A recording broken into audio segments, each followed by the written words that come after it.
For the simple reason that the filing of certificates of candidacy is ministerial on the part of the COMELEC. Ano pong ibig sabihin ng ministerial? Ang ibig sabihin po ng ministerial ay wala pong diskresyon or walang poder ang COMELEC mag-decide kung aling COC ang tatanggapin. Lahat ng COC na inihahain ay tatanggapin. Pagkatapos tanggapin yung COC, doon sinasala.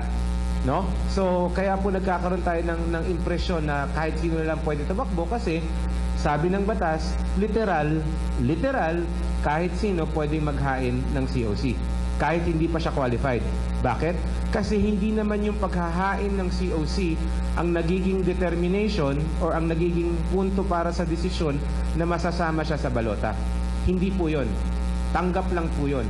Kapag natanggap na yung mga COC at na-proseso na yan, na-evaluate at napag-aralan na, in some cases, magkakaroon pa ng hearing kung magtutuloy ang kandidatura ng isang taong nag-file, doon lamang madideklarang official candidates.